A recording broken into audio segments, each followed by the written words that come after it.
네, 전해드린 대로 윤석열 대통령과 이재명 대표가 어제 용산 대통령실에서 첫 번째 영수회담을 가졌습니다. 패널 두 분과 함께 좀 자세히 짚어보도록 하겠습니다. 먼저 최병묵 정치평론가, 김상일 전 민주당 부대변인 함께 모셨습니다. 안녕하십니까? 안녕하세요. 네, 반갑습니다. 자, 먼저 이재명 대표 모두 발언에서요. A4 용지 10장 분량의 원고를 준비해 와서 윤석열 대통령을 향해서 작심 발언을 했습니다. 영상을 먼저 보고 오겠습니다. 최혜병 특검법이나 또 이태원 참사 특별법을 적극적으로 수용해 주실 것을 요청드립니다. 그리고 이번 기회에 국정 운영에 큰 부담이 되고 있는 가족 등 주변 인사들의 여러 의혹들도 정리하고 넘어가시면 좋겠다는 생각입니다. 아주 좋은 말씀 감사하고 평소에 우리 이 대통령과 민주당에서 강조해 오던 얘기이기 때문에 이런 말씀을 하실 거로 또 제가 예상하고 있습니다. 자, 저렇게 이제 A4 용지를 읽은 것 자체가 이제 풀카메라가 나가는 걸 멈춰 세우고까지 읽었던 장면이잖아요. 그렇죠. 그 얘기는 이재명 대표가 윤석열 대통령에게 하고 싶었던 얘기라고 하기보다는 일반 국민들한테 하고 싶은 얘기를 지금 저 A4 용지에 적어온 것 아닌가. 어찌 보면 뭐 이제 그것도 일종의 회담의 기술일 수는 있지만 그 윤 대통령에 대해서 회담에 진지하게 임하는 자세, 거기에서는 약간 좀 부족함이 있는 것 아닌가 이런 생각이 들고요. 너무 좀 나열식으로 했다 이런 느낌이 들어서 마치 저 민주당의 뭐 대변인과 부대변인이 논평한 거 한 달치 정도를 거의 다 쏟아부은 것처럼 그렇게 해서 좀 초점이 흐려진 감이 없지 않다. 저는 이렇게 생각합니다. 예, 전체적으로 김상일 평론가 보시기에 총평을 해주신다면 어땠습니까? 어저께 합의문 같은 건 없었어요? 예, 그러니까 이재명 대표는 이 회담의 결과가 그렇게 좋지 않을 걸 예상하고 야당의 대표의 역할을 일단 다 하겠다라고 생각을 한 것 같고요. 그다음에 윤석열 대통령은 이 좀 현 상황의 터닝 포인트로 이 영수회담을 삼겠다라고 생각을 하고 진행을 한 것 같은데 제가 볼 때는 국민들이 그것을 충분히 느끼기에 변화의 진정성을 느끼기에는 뭔가 이렇게 보여주는 것은 좀 약했다 이런 생각이 듭니다. 예, 그러니까 대통령의 변화의 진정성이 느껴지지 않는다 이런 뜻입니까? 맞습니다. 알겠습니다. 자, 그렇다면요 계속해서 그 회담 내용이 어떻게 되었는지 좀 구체적으로 저희가 좀 들어가서 짚어보도록 하겠습니다. 이재명 대표가 주장한 이 전 국민 민생 회복 지원금 25만 원에 대해서 양측 간 이견이 뚜렷했습니다. 먼저 직접 들어보겠습니다. 우리 민주당이 제안한 긴급 민생 회복 조치를 적극적으로 검토해 주시기를 부탁드립니다. 민생 회복 지원금은 꼭 수용해 주시기를 부탁드립니다. 대통령은 물가, 금리, 재정 상황 등에 미치는 영향을 종합적으로 고려할 때 지금 상황에서는 어려운 분들을 더 효과적으로 지원하는 방향이 바람직하다고 답변을 했습니다.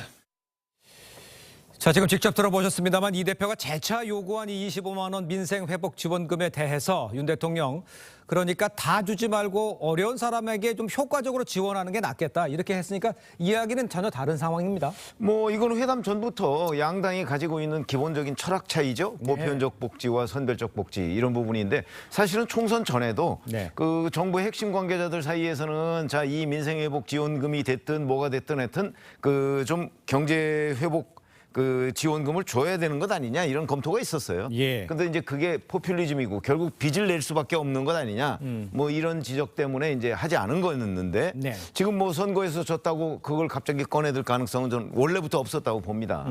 그런 관점에서 본다면 이재명 대표는 저렇게 그냥 윤석열 대통령한테 뭐 야당이니까 던져놓으면 뭐 본인은 이제 일정한 정도의 정치적 효과는 거두는 셈이죠. 그런데 이제 윤석열 대통령이 아마 그 부분을 어제 회담에서 길게 설명을 했을 거예요. 왜 이게 안 되는 건지. 그리고 포퓰리즘이라고 윤 대통령이 규정을 하지 않았습니까? 그렇습니다. 그러니까 이 부분은 기본적인 그 철학의 차이가 충돌한 국면이다. 이렇게 말씀드리겠습니다. 알겠습니다. 철학의 차이가 충돌한 국면이라서 저 부분에 대해서는 이견을 확실히 보였지만 합의를 본 부분도 있습니다. 민생 회복 지원은 이견을 보였지만요. 의대 정원 증원 필요성 이것도 굉장히 중요한 이슈인데 두 사람이 공감대를 보였어요. 그러니까 서로 간의 증언하는데 필요성에 대해서는 공감을 한 거예요. 네. 그렇다면 뭐 예를 들어서 민주당에서 여기에 대해서 좀 설득을 한다든가 이런 네. 쪽으로 적극적으로 나올 수도 있는 상황이라고 보십니까? 일단은 그 대통령의 정책 방향에 동의를 표해 준 것이 저는 이 회담과 관련해서 이재명 대표가 배려를 했다라고 저는 생각을 해요. 아, 배려다? 네, 예. 그렇잖아요. 이건 뭐 얘기 안 해도 정부에게 부담이니까 큰 네네. 야당으로서는 상관이 없는 건데 굳이 명확하게 이렇게 입장을 밝혀주면 예. 여론 흐름에 변화를 주기에 아무래도 정부로서는 큰 명분을 쥐는 거 아니겠습니까? 예. 그런 차원인데 다른 부분에 있어서 어느 정도 대통령의 배려를 기대하면서 이런 부분도 좀 이렇게 입장을 정한 것 같은데 네네. 대통령의 어떤 배려는 별로 보이지 않았다는 점에서 굉장히 좀 실망했을 것이다 이런 생각이 들고요. 예. 뭐 그럼에도 불구하고 그 이미 입장을 밝힌 상황이니까 여당과 정부에서 야당을 좀 끌어들이기 위해서 적극적인 노력을 한다면 예. 그 부분은 또 참여를 하지 않을 수 없는 상황은 됐다 이런 생각이 됩니다. 알겠습니다. 자, 어제 이제 영수회담이 있으면서 많은 국민들도 마찬가지고요. 저희도 마찬가지였습니다만 후임 총리 인선에 대해서 좀 논의가 있을지 이것도 많이 주목을 했었어요. 그런데 얘기는 없었다고 합니다. 글쎄요, 좀 만난 김에 저 총리 후보에 대해서 좀 얘기를 할 수 있지 않았는데 왜 안 했을까요? 그게 이제 구체적으로 들어가면 사실은 사람 이름이 나와야 되잖아요. 그렇죠. 이름이 나왔는데 그거는 국회에서 인준한 각각 그 국회의원들이 이제 그 표결을 할 문제란 말이죠. 그렇습니다. 그거를 얘기하기가 쉽지는 않았을 것이다. 그러니까 저런 걸 얘기하려면 사실은 독대가 있었어야 되는 거죠. 왜냐하면 예. 다른 사람들한테 얘기하면 곤란하고 둘 사이에 자 우리가 이 정도 선에서 혹시 추천할 사람이 있느냐.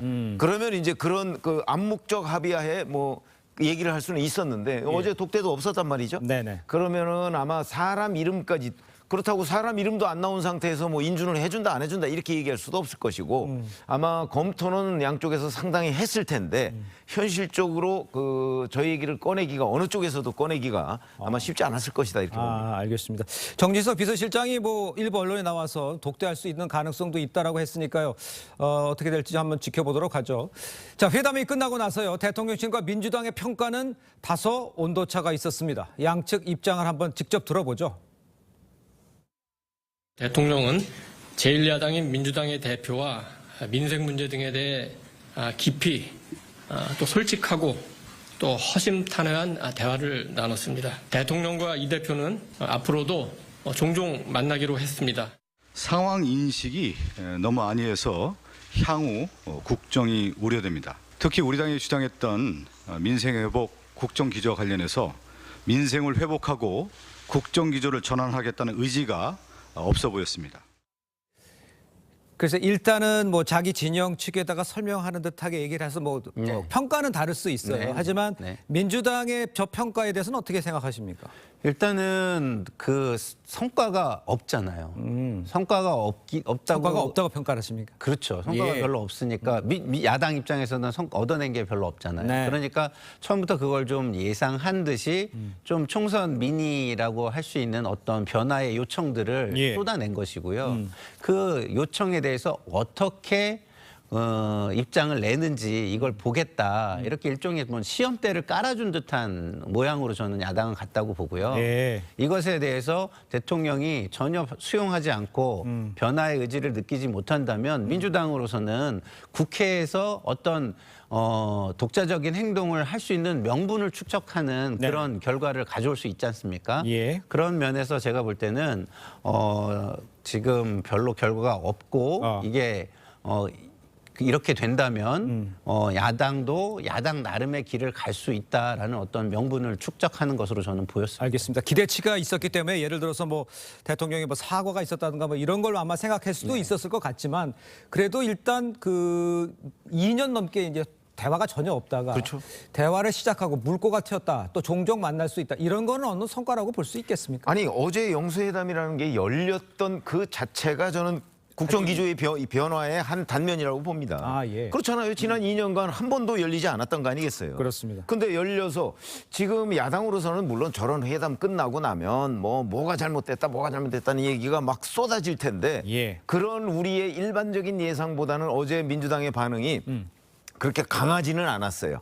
그냥 야당으로서 그냥 충분히 나올 만한 정도의 회담 후기 예. 뭐 이 정도라고 저는 보이거든요. 그럼 역대 그 영수회담에서요, 뭐 성과가 그렇게 뚜렷한 적이 별로 없습니다. 네. 대개의 경우 그냥 평행선을 달리다가 끝나는 경우가 많았거든요. 그렇죠. 근데 그거에 비하면 어제 뭐 의료개혁 부분이 있었죠. 그다음에 뭐 윤 대통령이 뭐 저 이태원 참사에 관한 그 유가족들의 재판, 예. 뭐 이거 만약 1심 결과가 나오면 항소하지 않을 생각이다. 뭐 이런 것도 한번 검토하겠다. 뭐 이런 그런 것도 일종의 선물이에요. 그리고 다음 회담은 뭐 국회 사랑제에서 하면 어떠냐. 뭐 이런 얘기는 다음 회담에 뭐 시점은 아직 안 나왔지만 예. 그 뭐 장소 같은 것도 지정하면 또 대화 의지들 여전히 그 굽히지 않고 있는 것이고 뭐 이런 부분은 다른 영수회담하고 비교하면 뭐 상당한 정도의 저는 효과고 네. 뭐 야당이 그렇게 뭐 아쉽다 뭐 이 정도는 모르지만 뭐 불만에 찬 그런 여러 가지의 비판 발언은 지금 나오지 않았기 때문에 예. 저는 그 자체로 대단히 긍정적인 의미를 담고 있다고 봅니다. 알겠습니다. 이렇게 긍정적인 평가에 대해서 그러면 만약에 이제 이재명 대표의 입장에서는 정치적인 입지로 가서 할 말은 다 했고 네. 뭐 전할 건 전했다. 어떻게 할지는 모르겠다. 이런 거 아니겠어요? 그렇다면 입지를 굳히는 데는 견고해진다. 이렇게 평가할 수 있지 않을까요? 입지는 이미 견고해졌지만 상태에서. 젖은 상태에서 그 모양이 더 좋게 만들어진 거죠. 왜냐하면 이 전에는 어쨌든 그 정치의 한 축, 다른 한 축에서는 전혀 인정을 하고 있지 않다가 예. 지금은 정치적인 실체로 어느 정도 공식적으로 인정을 한 모습을 줬고 국민들도 그런 이미지로 어느 정도 더 각인이 되지 않겠습니까? 예. 그런 측면에서는 입지는 더 단단해졌다라는 평가는 맞는 평가라고 저는 생각합니다. 알겠습니다. 일단요, 취임 2주년을 앞둔 윤석열 대통령으로서 이번 회담이 과연 이 국정 운영의 돌파구를 찾을 수 있는 계기가 될 수 있을까? 이런 거에 대해서 생각하시면 전체적으로 봤을 때는 좀 모멘텀을 형성했다 이렇게 평가하십니까? 그렇죠. 아니 그 회담이 취임 후 2년간 열리지 않다가 지금 이제 열렸다. 그리고 네네. 곧 이제 취임 2주년이 됩니다. 그렇습니다. 취임 2주년은 그동안에 또 하지 않던 기자회견을 할 가능성에 대해서 이동훈 홍보수석이 열어놨어요. 맞습니다. 이렇게 된다면 일단 뭐 지금까지 윤 대통령에게 씌워졌던 여러 가지 부정적인 이미지는 뭐 불통, 뭐 오만 뭐 이런 거 아니었습니까? 예. 그 중에 이제 불통 부분은 상당히 개선될 만약에 기자회견까지 한다면 개선되고 앞으로 뭐 2차 영수회담이 열린다든가 그러면 그런 부분은 이제 더 이상 그 어떤 그 비판 포인트에서 없어질 거거든요. 네네. 이런 부분 그러면 이제 거기에 나머지 윤 대통령의 태도 문제 뭐 이런 부분이 이제 추가가 된다면 그래도 부정적인 이미지의 상당 부분은 씻겨나갈 것으로 봅니다. 예. 물론 그건 이제 윤 대통령이 앞으로 어떤 노력을 더 하느냐 뭐 여기에 달려있긴 하지만 지금까지 흐름 소통이라는 측면에서 보면 흐름의 전환점을 맞았다 이렇게는 충분히 평가할 수 있습니다. 알겠습니다. 흐름의 전환점을 맞이했다라고 생각을 하시고 다음 2차 뭐 영수회담 2차 이런 까지 얘기를 하고 계시는 것 같은데 그럴 가능성은 있습니까? 뭐 2차를 하고 계속해서 진중한 대화를 이어나가는 자세를 보인다면 그럴 수 있지만 이번 첫 회담만 보면은 국민 입장에서는 저건 변화라기보다는 변화를 좀 아직까지는 하는 척 내지는 그렇습니까? 신용 정도뿐이 좀 보이지 않는 부분도 있습니다. 예. 그래서 그런 부분을 좀 털어내기 위해서 조금 더 뭐 구체적으로 그 앞으로 협치를 어떻게 해나가는 틀 같은 거를 만들어서 이번에 어느 정도 공식화했다면 예. 훨씬 좋지 않았을까 이런 아쉬움이 좀 있습니다. 그렇다면 이제 윤 대통령이 조금 더 앞으로 나가서 변화된 모습을 보여야 된다 이런 지적인 것 저는 같아요. 그렇게 생각합니다. 알겠습니다. 자, 다음 소식도 짚어보겠습니다. 국민의힘이요. 황우여 전 새누리당 대표를 새 비대위원장으로 추대를 했습니다. 총선에서 패한 지 3주 만인데 당내에서도 반응이 엇갈립니다.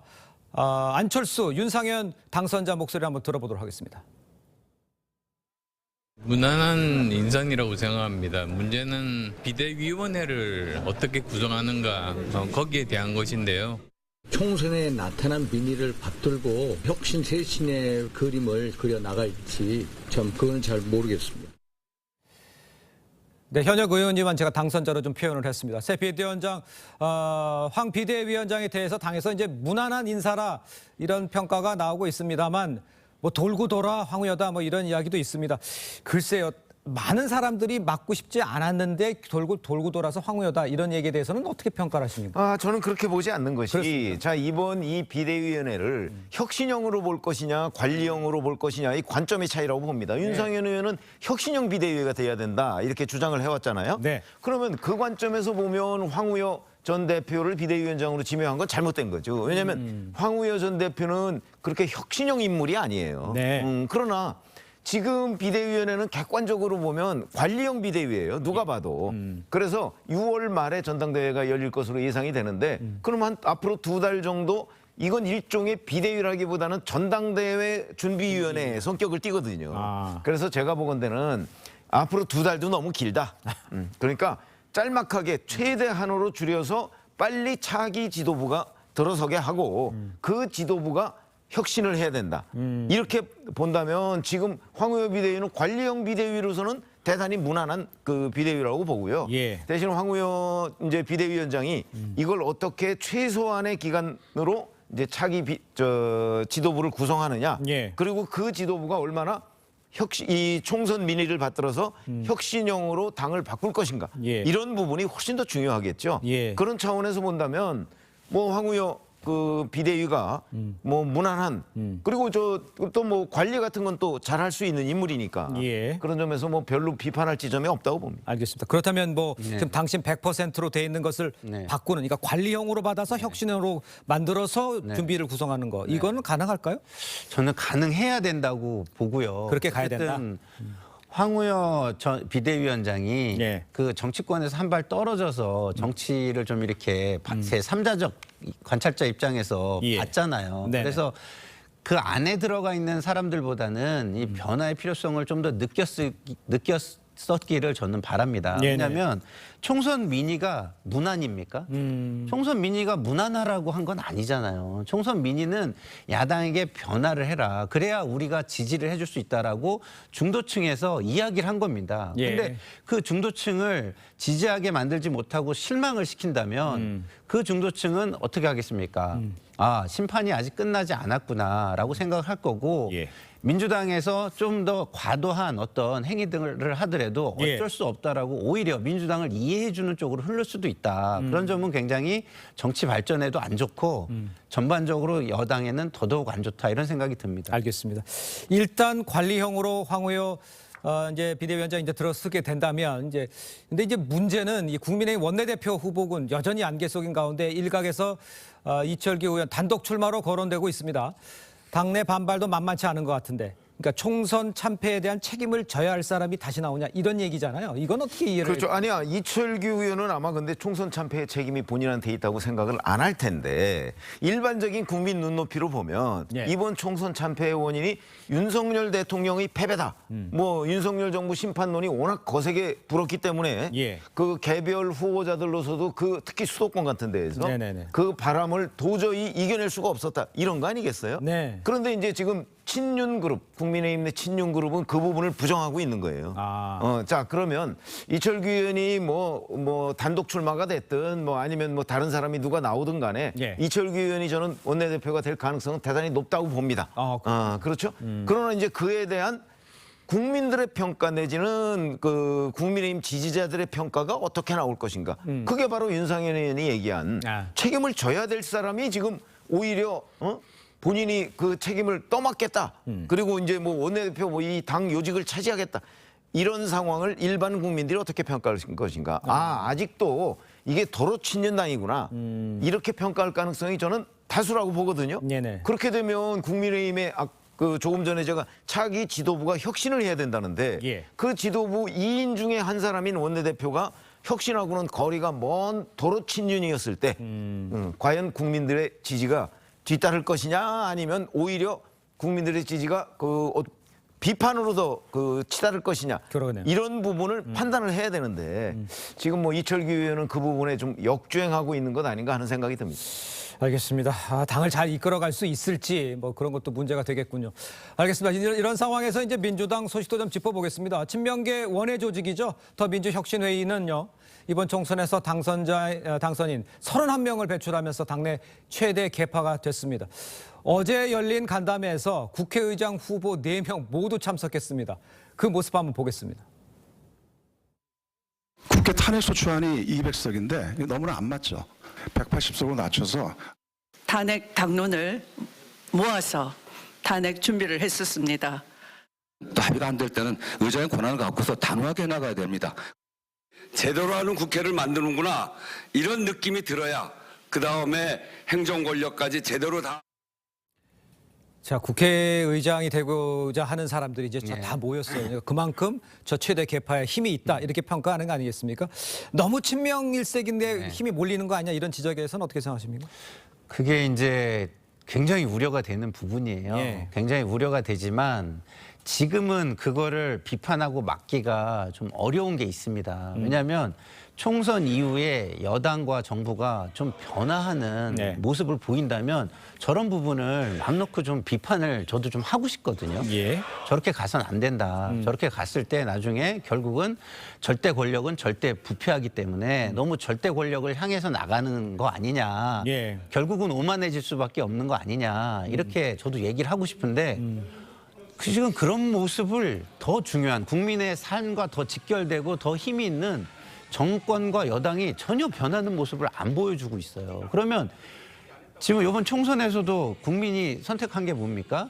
모두를 한꺼번에 심판할 수 없으니 일단 심판할 때부터 확실하게 심판하자 이런 생각이셨는데 그 심판이 아직 끝나지 않았다고 생각한다면 저런 모습은 아직까지는 심판의 대상으로 올려지지 않을 것이다. 저는 이런 생각이 좀 들어서 안타깝습니다. 알겠습니다. 그러니까 저 자리에서 이제 윤석열 대통령 탄핵 이야기도 나오고 이제 강성 발언이 계속 이어지는 상황에서 지금 김준혁, 양문석 강의를 들어야겠다 이런 얘기까지 나오면 조금 너무 지나치다 이렇게 생각할 수 있습니다. 아니 그러니까 더민주혁신회의가 그동안에 보여온 여러 가지 노선 이런 거에 비하면 뭐 강의 듣는 정도는 뭐 충분히 나올 수 있는 거라고 저는 보거든요. 그렇기 때문에 자 이게 결국 선거라는 게 이제 선거와 정당 뭐 이런 게 상대적이긴 한데 자 우리가 친명 독주 아마 이 부분에 대해서 일반 국민들의 여론이 대단히 그 부정적일 거예요. 그런데 못지않게 도로 친윤 뭐 이런 부분에 대해서도 또 부정적일 거예요. 그러면 어떤 게 더 부정적이냐? 뭐 아마 이런 걸로 결판이 날 텐데 그런 의미에서 보면 이번 총선은 뭐 친윤에 대한 심판이라고 하지만 앞으로 이제 이런 더민주혁신회의 같은 강성 발언이 그 민주당 내에서 득세를 하고 이재명 대표가 이런 강성 발언을 이제 추종하면 그렇게 되면 이게 역전되는 날도 곧 오지 않을까 이렇게 생각이 듭니다. 조국 대표 얘기 잠깐 해보죠. 조국 대표가 이제 한동훈 특검 계속 가겠다는 얘기 아니에요? 그렇지만 민주당에서는 조금 망설이는 것 같아요. 이걸 어떻게 해석을 하면 좋겠습니까? 아니 그거는 좀 정치를 아는 사람은 너무 당연할 것 같아요. 왜냐면 한동훈 비대위원장이 지금 무슨 지위가 있습니까? 뭐가 있습니까? 일단 물러나 있는 사람이에요. 그다음에 책임을 지겠다고 어쨌든 물러나 있는 사람인데 거기를 계속 때리면 조국 전 장관이나 이재명 대표가 그동안 검찰의 수사가 너무 과도하다. 그리고 형평성이 어긋나 있다. 공정하지 못하다. 이런 약간 과한 모습 이런 모습을 스스로 보여주는 거잖아요. 그리고 국민들 입장에서는 아 이거는 너무 과유불급인데 이렇게 느낄 가능성이 저는 너무 크다고 봅니다. 조국 대표 같은 시간이 없어 보인다는 느낌이 들고 있는데 어떻게 평가하세요? 조국 대표에서. 조국 대표는 좀 초조해하는 것 같아요. 이제 본인에 대한 대법원 확정 판결이 언제 나올지 사실 아무도 모르잖아요. 그러니까 이게 빨리 나왔을 경우에는 본인이 약속했던 모든 것들이 다 수포로 돌아갈 가능성이 있잖아요. 근데 이제 민주당에서 보면 이 한동훈 특검법의 내용이 이게 과연 위법 행위가 있느냐. 그거 만약에 잘못했다가 특검법에서 무혐의 이렇게 나오면 이른바 이제 한동훈 전 비대위원장의 차급만 높여주는 것이 되죠. 아마 그 부분을 우려해서 양당의 지금 의견 일치가 안 되고 있는 것으로 보입니다. 알겠습니다. 자, 두 번 말씀은 여기까지 듣겠습니다. 고맙습니다. 감사합니다. 감사합니다.